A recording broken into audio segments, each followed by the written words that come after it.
Here we are planning for about 20 minutes for a presentation, and followed by about 25 minutes for the Q&A sections. And if you would like to talk more on the topic with the author, please stand outside the room after the presentation is ended so that next talk can start immediately. Analytical Corner is an opportunity to showcase the cutting-edge analytical work done here at MF and presented by the authors themselves. In his book on bribery, John Noonan noted that the anthropology did not advance until it turned from the study on witchcraft to the study on accusations of witchcraft. So for the concept that's not easy to capture, such as corruption, we sometimes using the indirect measure. So like witchcraft, no one's like to be associated with corruption. And like witch hunt, the news coverage on corruption may have even larger impact on the society than the crime itself. So today, Sandra Crouchwell, an economist from the Asian Pacific Department at IMF, is going to present her work on how the news coverage on corruption could enhance our understanding of its impact. So let's welcome Sandra. The floor is yours. Thank you. Good morning. In November 1989, the Berlin Wall fell, unifying a city that had been separated for over 30 years and marking a turning point in European history. In February 1990, images of Nelson Mandela were splashed across newspapers all over the world, signaling his release from jail after 27 years as a political prisoner. When we saw these images, we knew a bright new day was on the horizon for the Rainbow Nation. And in mid-September, almost exactly a decade ago, we grappled to understand the extent and cause of a financial crisis that would usher in a period of uncertainty that we have yet to see the end of. For my generation, it affected our job prospects. It also made us deeply skeptical of anything labeled the establishment. And for those of you in the room that have children that are millennials, perhaps most importantly, it delayed our ability to move out of our parents' homes. News, for better or worse, shapes how we view, understand, and interact with the world around us. Together with my co-authors, we leverage this simple insight that news helps shape our beliefs to shed new light on an old question. What are the effects of corruption? Now, why have we come back to this old question? Well, corruption, defined as the public abuse for private gain, remains highly relevant. Based on Transparency International's 2017 Corruption Perceptions Index, more than 2/3 of countries are considered moderately to highly corrupt, and none achieve a perfect score. Now, unfortunately, corrupt actors go to great lengths to keep their corruption hidden, and that makes measurement of corruption and its effects inherently difficult. Prior literature has tried to improve upon such approaches. However, those also fall prey to critique. In our work, we first created a big data news flow measure of corruption and anti-corruption, the NIC, the NIC, and the anti-NIC. We argue that our approach has several methodological improvements over prior approaches. Second, we examine whether news about corruption has impact on macro outcomes. And finally, we look at anti-corruption efforts as proxied by the anti-NIC and determine whether those have been successful. Now, broadly, we place corruption-related measures within 3 generations, with the NIC forming part of the 3rd generation, unified in theme by its use of big data. The first generation was based on perceptions. This contains the most widely used indicators like the one I just showed you. The second generation moved from perceptions to actual experiences with corruption. These are based on victimization surveys of both households as well as the private sector and institutional quality measures. Within the third generation, other examples include IPaidAbride.com. This is an Indian self-reporting site where people document their experiences with corruption. And also, troves of government procurement data are analyzed by the World Bank and many others, looking for examples of statistical outliers or shifts around political regimes that might proxy for corruption. Now, when we undertook this endeavor, two natural questions came up. First, do we claim to actually directly measure corruption? We do not. We only claim to measure news flow about corruption. And secondly, if we just claim to measure news flow, why would news matter? Well, the idea that news matters is well founded in the economic literature. Within corporate finance, seminal theory asserts that asset price changes will fully reflect all publicly new and relevant information. Within behavioral economics, we found evidence that news media, in particular, filters through into the beliefs of economic agents and their habits. We see large shifts in consumption behavior, savings, voting behavior, and even choices with respect to family size. Finally, within the macroeconomic literature, more recently, we've been able to intuitively model and embed belief formation processes within larger macro frameworks. Specifically, we show that shocks to information filter through to beliefs and behaviors that can have scarring effects, and those translate into real macro outcomes. In our case, these shocks are going to be corruption-related news shocks. Now, in order to construct the NIC, we start with a constantly updated database of over 665 million articles. This is the big data part of it. We then constructed country-specific search algorithms that count the number of articles that meet a 7-part metric. Corruption needs to come within 8 words of a country mentioned. There are 18 such corruption-related terms.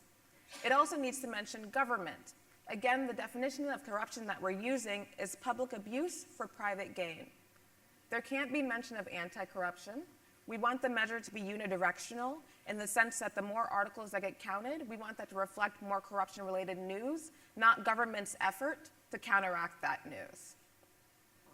Secondly, we limited it to major sources. That was to make sure that the articles are vetted that we're picking up. We also made sure that the articles were over 99 words or a few paragraphs, and that was so that we could run human audits on them to get a sense for the nature, sources, and timing of the articles that are coming up. And then finally, we excluded own country resources, and I'm going to explain why we do that in just a moment. We then standardized and normalized the index, adjusting for coverage across countries and time to make it comparable. And our measure covers 30 different economies over the period from 1995 to 2017. Now, the NIC has some advantages, but also some limitations compared to the existing measurement literature. Now, on the side of the advantages, unlike the other big data approaches that I mentioned, we don't rely on governments to hand over troves of procurement data to us, nor do we rely on the unvetted reports of citizens. And this relates to a second advantage, which is that the journalism industry is notoriously competitive. Newspapers' reputations depend not only on getting the story right and being accurate, but also being timely. And both of those characteristics are going to help our measure. Our measure is also of a higher frequency than most corruption-related measures, and it's less sticky. So we actually see quite a bit of time variability as well. It's also highly salient. In the same way that you and I opened up the newspaper this morning, so do central bank governors, ministers of finance, owners of business, and investment bankers. Shifting to some of the limitations, if you will, the major one that we faced was press freedom and repression. To the extent that citizens are not freely able to express themselves, or that journalists are unable or unwilling to criticize governments, we're not going to pick up those stories. So our measure would tend to understate cases in that instance. To address this, we took 2 steps. The first was removing those own country sources to deal with that bias, and also potentially local corruption on the ground in terms of journalists. This also meets another bias, which is that in some countries where there's an absence of systemic corruption, local media is still very highly sensitive to corruption stories. And so we don't want to get too much noise from local media in those instances. The second thing we did is we upweighted country periods with low civil liberties using Freedom House's Civil Liberties Index. Now, admittedly, this means that we're bringing in another third-party indicator into our measure. However, in our paper, we show that it has very little influence on the relative comparisons across country, and we've also checked its robustness using other civil liberty-related measures. A second potential limitation was that journalists only want to cover new news. If a country was systemically corrupt for decades, would journalists, international or local, want to cover that story anymore? One way that we checked this was by comparing the measure to existing corruption-related measures. And we do see that in terms of levels, we actually seem to get it right. Now, this was not to endorse a particular measure or to place too much importance on the relative ranking of countries, but there does seem to be something here in terms of getting the levels correct. More importantly, we also find that our NIC has predictive power over perception-based measures. So this reifies our theoretical framing, if you will. That is, these new shocks around corruption feed through into perceptions, and then we get macroeconomic outcomes from that. Now, if we shift more towards macro-relevance now, we also looked at the relationship of the NIC and more structural measures, measures of institutional quality, longer run measures, if you will. And we find that the NIC has a strong relationship with measures of global competitiveness, ease of doing business, and many others. Here I show you the relationship with Global Competitiveness Index as well as a measure of judicial independence. Higher NIC is associated with lower competitiveness, lower judicial independence, lower ease of doing business, and many other measures. Now let's shift to changes in the NIC. If it will let me. Now, step back and recall that when I talked about those new macro theories, that it was all about how these NIC shocks then fed into belief shifts and then into macro outcomes. So we're going to draw from that theory to find a way to intuitively model these shocks. We start off by summing over time all the different changes in the NIC. This is your institutional memory. Whenever you see a shock in your institutional memory that's more than 2 standard deviations above your mean as a particular country, we think that's going to shift beliefs. We're going to examine these shocks in the context of standard event studies as well as panel estimations. Turning to the event studies, here in gray, you see the shock dates. The small circles are your sample means, and then the green lines are going to be your moving averages. In the short run, we see that these shocks are associated with higher stock market volatility, a depreciating exchange rate, a drop in portfolio flows in the initial period with considerable volatility thereafter. Turning to the longer run, we see a drop in tax revenues, and then a slump in growth, which remains subdued thereafter. Now, while compelling, these event studies don't account for a multitude of other factors that might be occurring at the same time. Our sample period includes the global financial crisis, the Asian financial crisis, changes in the commodity prices, in addition to many other global factors. So in order to be more rigorous, to pull out better the effect of that NIC on growth, we're going to run panel estimations where we not only control for those global factors that I just mentioned, but also differences across country and then standard drivers of growth. So here I show you the full sample result once we control for those other factors, where the stars denote statistical significance. And what you see here is that the result does seem to be robust to controlling for these other factors. Specifically, we see that over a 2-year period, these mixed shocks are associated with lower growth by 3 percentage points. We can separate out our full sample into 2 subsamples, looking at high average net countries and low average net countries. In the middle, we see the high average net countries, and all the way to the right, you see the low. And what we found is that our full sample result tends to be driven by these high average net countries. So where does this leave us? Corruption has a detrimental impact on trust, but the initial level of trust also seems to be all important.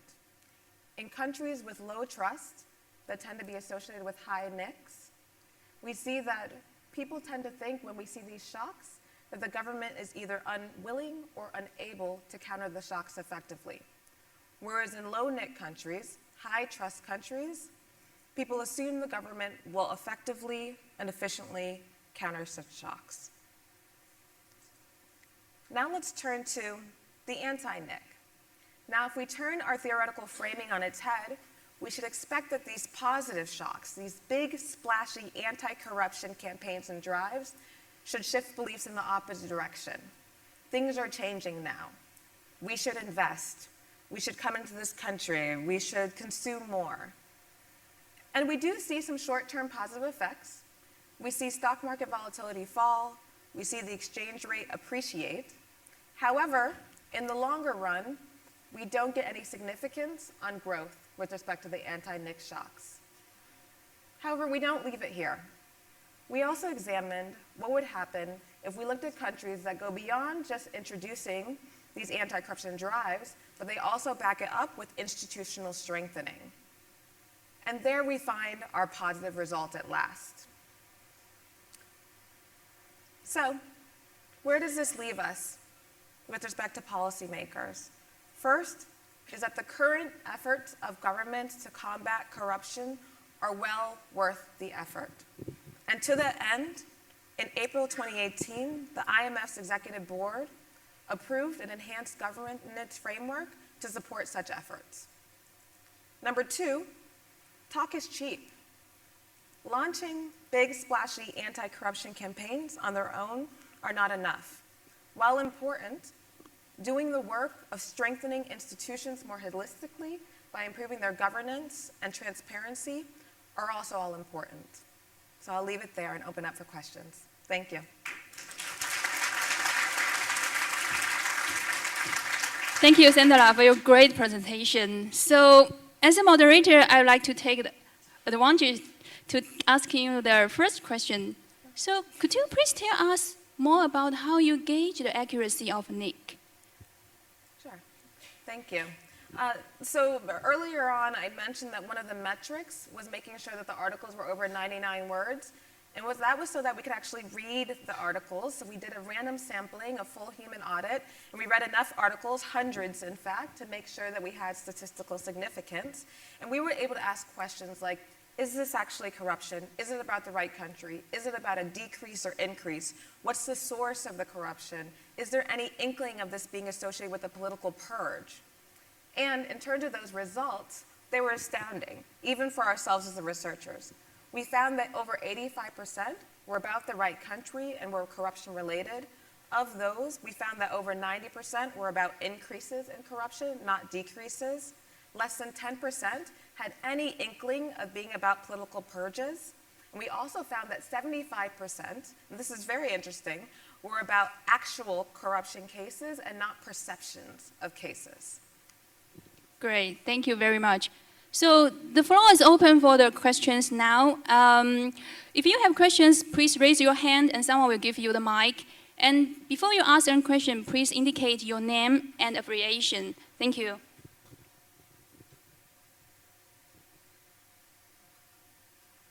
Okay, so that gentleman on the left-hand side. My name is Sean Brocklebank from the University of Edinburgh. I was just wondering if you could say, I was just wondering if you could say a little bit more about how you measured the institutional strengthening that came in at the end. Sure, so those are other third-party measures. Global Competitiveness Index It measures a whole different 12 set of pillars. There's over 140 different indicators that go into Global Competitiveness Index in particular. The judicial independence measure that I showed there in terms of straight, that's by Linzer and Staten, the 2017 paper, and that's a latent variable which captures de facto judicial independence. Effectively, our approach was to try and get at institutional quality in several different ways. With respect, but you might actually be asking about institutional strengthening, that interaction term. Perfect. So there we used the IMF's capacity development efforts, and we specifically used field time estimate, which is a standard cross-country measure of how we pick up the IMF's TA efforts across time and across countries. And what's interesting there is that this is just the IMF's capacity development efforts. Arguably, when countries undertake these large reform periods, they also bring in the efforts of other organizations as well. Okay, thank you. So, okay, this lady in the middle.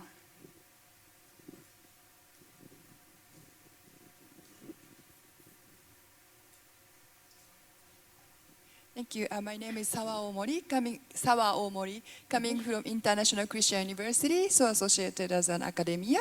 And then I would like to ask institutions, and then when you say like corruptions, I would like to ask local newspapers. You deleted that part, but I just wonder, for instance, like Japan, for instance, there are much of newspapers are written in local language. So when you pick up only English written newspapers, it doesn't reflect the amount of corruptions.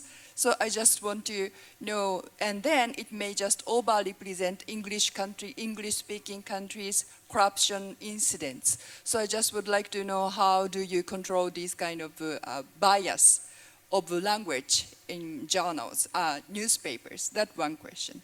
And the second one is, sometimes international organizations, as I think, institutional capacity enhancement may not so much like enhancing transparency or these kind of words are not so much effective. In a sense, those who are corrupted country don't listen much. So kind of irony. So I just wonder, how do you assess the effectiveness of these anti-corruption efforts by IMF itself? Yeah. Let me start with your second question first. So in terms of the measure that we use, that is countries that are, if you will, self-selecting into taking IMF TA. And so you've already kind of crossed that barrier of they're open to the conversation. But you're absolutely right. And when we saw initially those insignificant results on anti-corruption, we thought that that was part of it. There's a lot of heterogeneity across anti-corruption programs, and the best of the best are very, very different from the worst of the worst. And so that might be why we're getting muted effects there. In terms of the IMF's efforts, I would suggest that you go and look at this enhanced governance framework. The IMF has done a lot of work in making sure that we're being more even-handed, more candid, and more systemic in how we actually address corruption and more generally governance-related issues with respect to the authorities. And it really is a joint relationship along those lines. Now to your first question, we went back and forth on this. Do we include own country sources? Do we exclude them? Is there bias coming in because we're only looking at English language newspapers or not? And we decided that the trade-off pushed us in the direction of excluding them. However, we did look at this as a robustness check. We compared it both for the English language newspapers to domestic-only sources, both in countries where English is the local language and English is not the local language. And generally, those spikes lined up. More interestingly, in a country where English is the native language, we actually found that the international news seemed to spike right before the domestic news. Now, arguably, this means that we're getting a little better in terms of the international news, in terms of actually hitting the timing of it. And that could be because international newspapers don't rely on local funding. They're not worried about retaliation. And so there's a lot of variables that might be at play there as well. Yeah. Okay. So that gentleman on the right. Yes, I would like to follow up on the question of sampling bias. And it may well be that in some countries, international news goes for sensational news, or in some cases, some important news are simply not reported. This may well be the case. If you take, for instance, the African continent, whereby there's this report saying that every year the continent tends to lose more than $50 billion due to multinational institution involved, corporation involved in the continent. That is not really reported. So the fact that we have major drive of corruptions not captured will actually lead to sampling bias, but potential implications for the overall outcome of your finding, I suppose.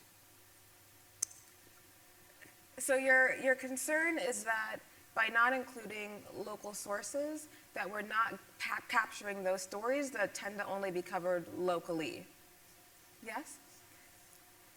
So absolutely, and I think in a certain case, by using international newspapers, it's almost a proxy for how important the story is, how macro-critical the story is, the fact that it actually makes it outside of the local newspapers.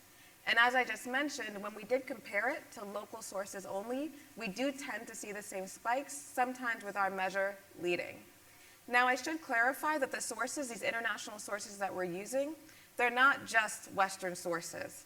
So when we exclude own country sources, that doesn't mean that South African sources, Egyptian sources, Ghanaian sources, et cetera, or Malaysian sources are not being included. It's only that own country sources that's going out.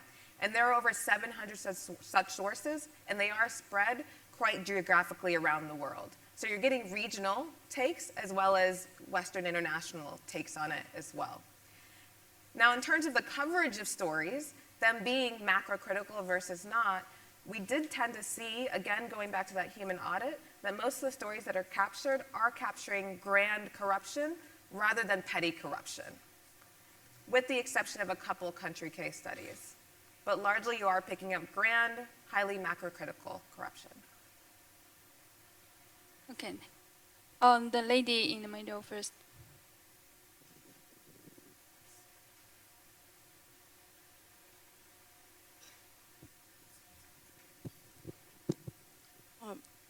Thank you for that wonderful presentation. I'm from Ethiopia. Excuse me, can you raise a little bit louder?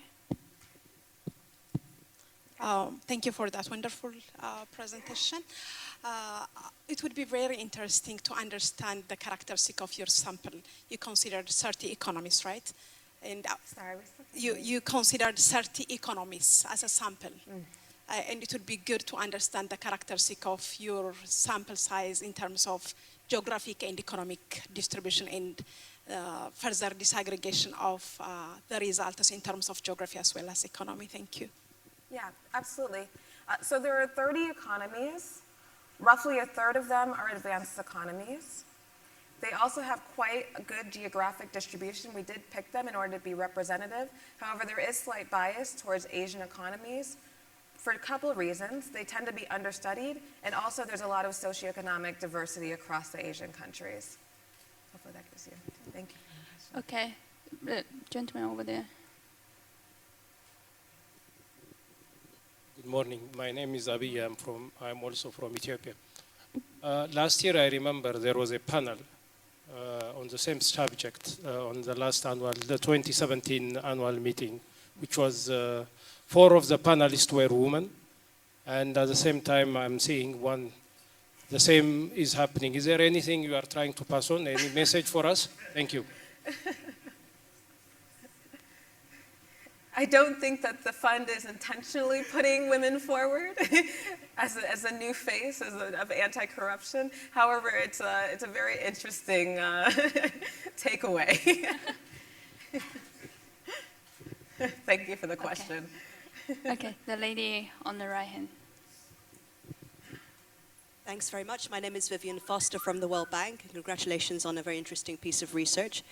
I would like to know if your data set is available to other researchers, and looking at it more from a micro perspective rather than a macro perspective, did you do a bit of a taxonomy in terms of what types of, where was the corruption actually occurring, in what kinds of sectors, in what kinds of contracts and activities?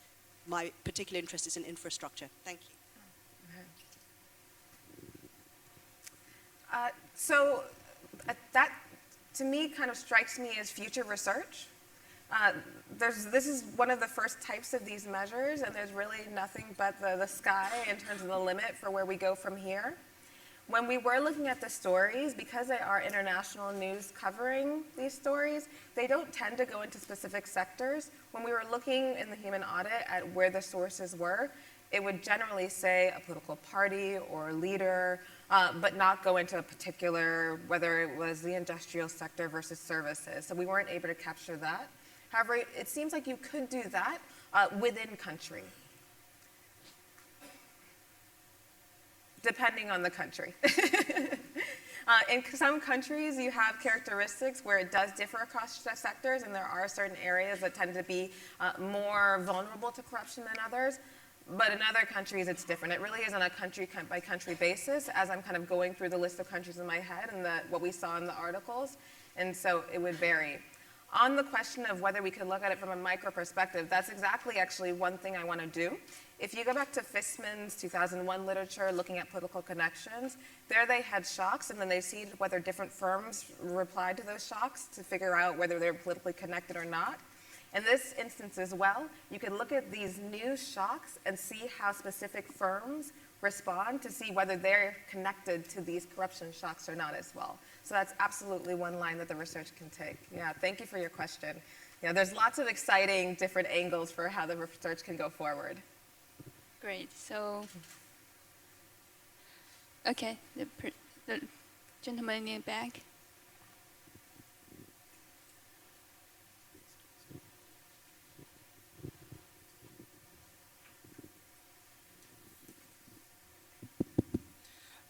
Hello, my name is Joshua Timothy Tatendang. I'm from Udayana University, Bali, Indonesia. I want to ask a question regarding about the corruption itself. Well, the International Monetary Fund, it's a big platform for the International Monetary itself, but how to combat the corruptions in every country, especially, well, in our host country itself? It needs a transparency, you know, but IMF seems like there's no platform for the transparency itself. I want to know your opinion regarding this transparency should be a global platform, not just on the several countries that become red list corruption countries. Thank you. Absolutely. So our research does not influence the operational policies of the IMF with respect to surveillance or lending. However, in that April 2018 Enhanced Governance Framework, part and parcel of us being candid and even-handed in our surveillance will increase a global transparency, if you will, getting to your point. Now, connecting it more broadly back to our research and our findings, from our anti-corruption case studies, we have found some commonalities, if you will. And one is that there does need to be an increase in the probability of punishment for corrupt actors. Second is that there absolutely needs to be an increase in transparency. And then third, you want to decrease the discretion at the bureaucratic level in terms of government operations. And with those latter two, e-governance and leveraging digitalization, both are effective in that way. And so to that end, the IMF absolutely is supportive in those efforts. Thank you. So given the interest of time, we are going to take the last questions. Get the lady in the middle, please.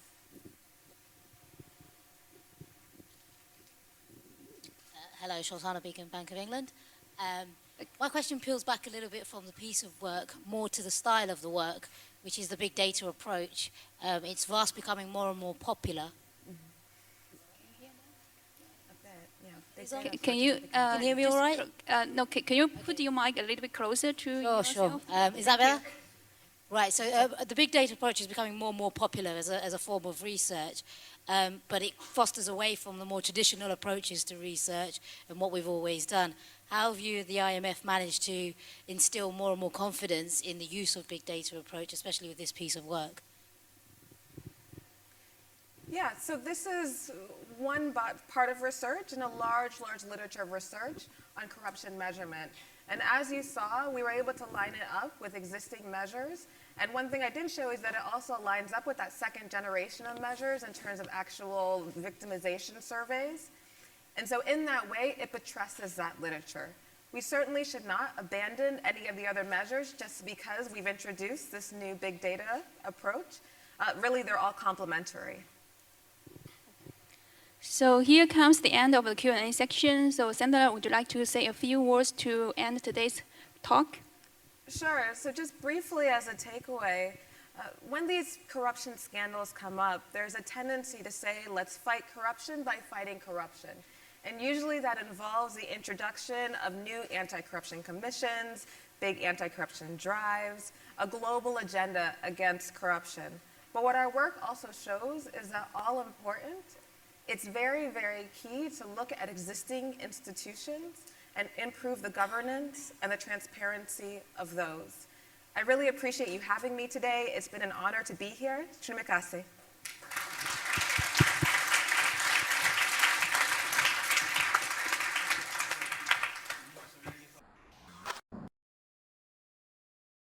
Kemenkeu Corpu TV, kita baru saja menyaksikan event pilihan sesi yang pertama dari rangkaian annual meeting IMF World Bank Group 2018 hari yang kedua. Di awal pagi tadi kita menyaksikan press briefing World Economic Outlook dari IMF yang dilanjutkan dengan The Measurement and Macro-Relevance of Corruption, a Big Data Approach Seminar. Saat ini kita akan rehat sejenak terlebih dahulu untuk istirahat makan siang, dan kami akan kembali menyiarkan 2 event pilihan berikutnya yang dimulai pada pukul 14 waktu Indonesia Tengah nanti. Selamat siang dan sampai jumpa.